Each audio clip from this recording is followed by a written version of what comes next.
teams living narrow, darkened, frustrated lives, living defensively, simply because they take a defensive, doubtful attitude toward themselves, and as a result, toward life in general.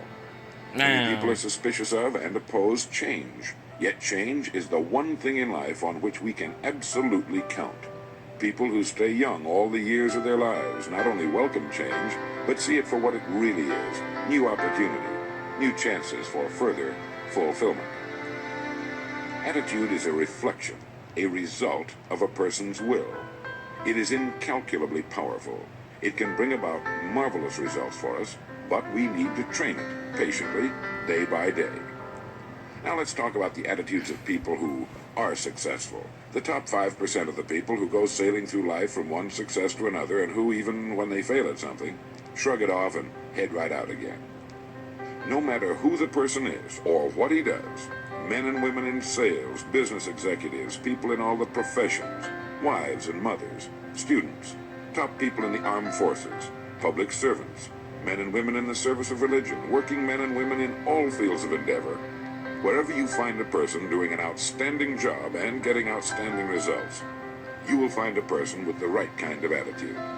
These people take the attitude toward themselves that they can accomplish what they set out to accomplish, that there's no good reason on earth why they can't be competent, successful. They have a healthy attitude toward themselves and, as a result, toward life and the things they want to accomplish.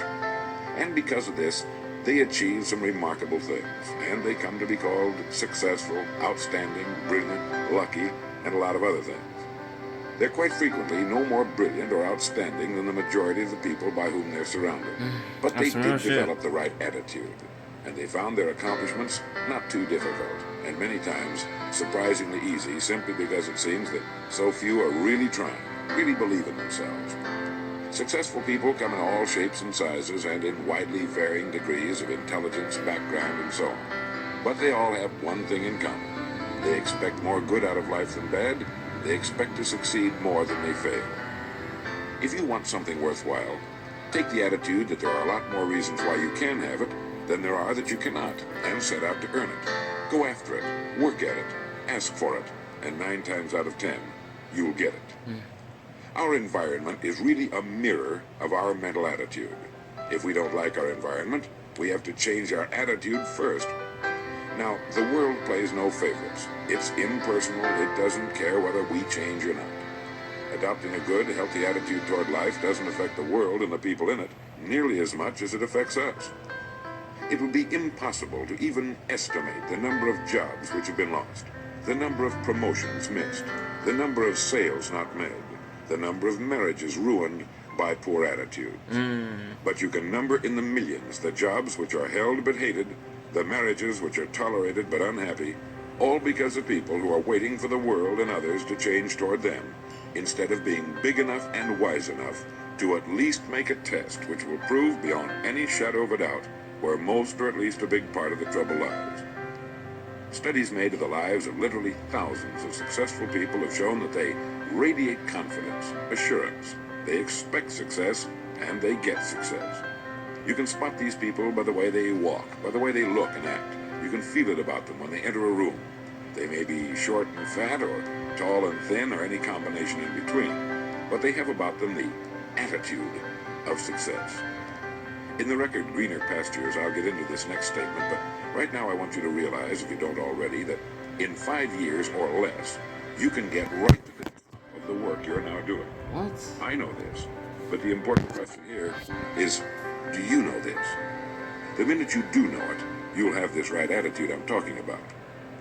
The easiest and most effective means of forming a good attitude habit is to begin to act as though you have a good, positive, expectant attitude toward life.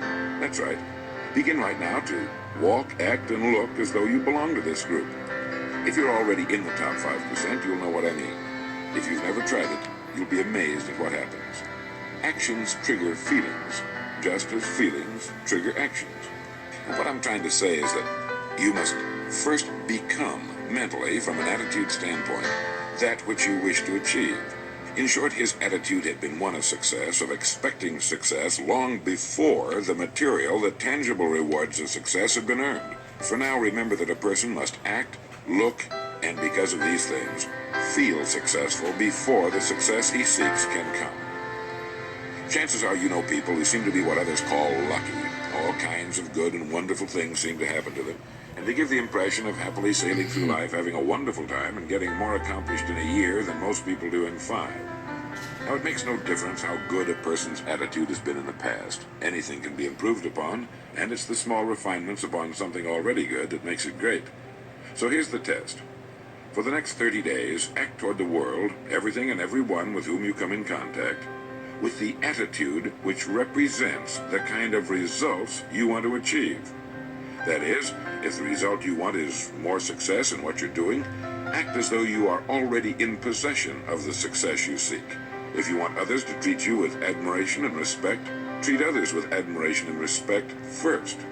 Have you ever stopped to think of this? Every human being on Earth is the most important human being on Earth as far as he or she is concerned. You may never get anyone to admit it, but it's a fact. So for the next 30 days, treat every person with whom you come in contact as the most important person on Earth. What? Remembering as you do so that as far as that person is concerned, he is. What? And the reason I say treat everyone in this fashion is mainly because this is the way human beings ought to treat each other, and because it will help you form a habit that will bring you amazing and delightful results for the rest of your life. Have you ever noticed that the higher you go in any organization of value, the nicer the people seem to become? You see, the bigger the person, the easier it is to talk to him, to get along with him, to do business with him. Do you know why? It's because he's got a good attitude, and people with the best attitudes just naturally gravitate toward the top. So for 30 days, act toward others in the world at large in exactly the same manner you want the world and others to act toward you.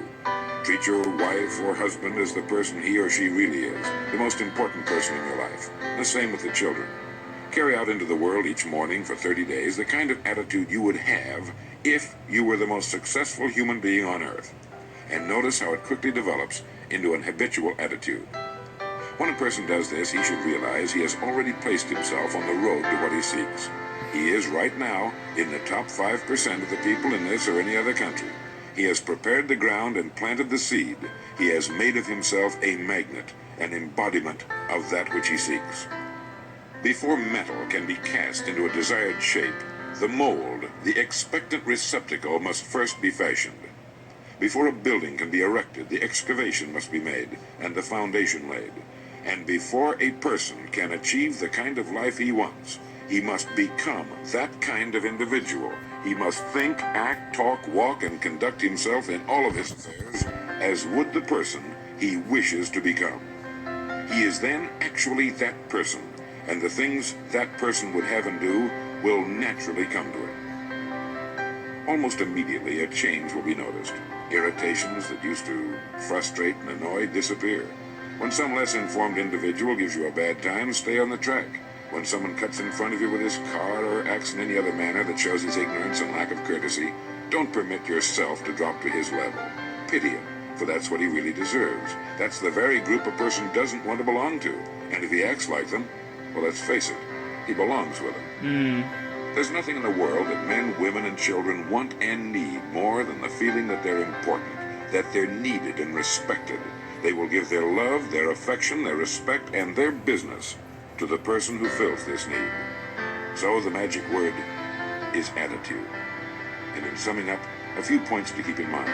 1. It is our attitude at the beginning of a task which, more than anything else, will affect its successful outcome. 2. It is our attitude toward life which determines life's attitude toward us.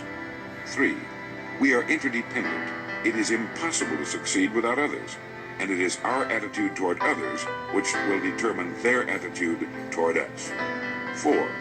Before a person can achieve the kind of life he wants, he must become that kind of individual. He must think, act, talk, walk, and conduct himself in all of his affairs as would the person he wishes to become.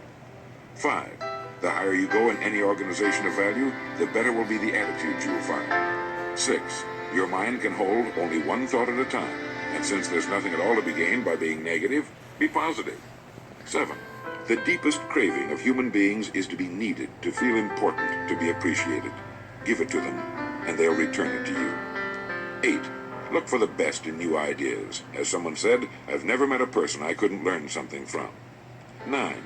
Don't waste valuable time broadcasting personal problems. It probably won't help you. It cannot help others. 10. Don't talk about your health unless it's good. 11. Radiate the attitude of well-being, of confidence, of a person who knows where he's going. This will inspire those around you, and you'll find good things will begin happening to you.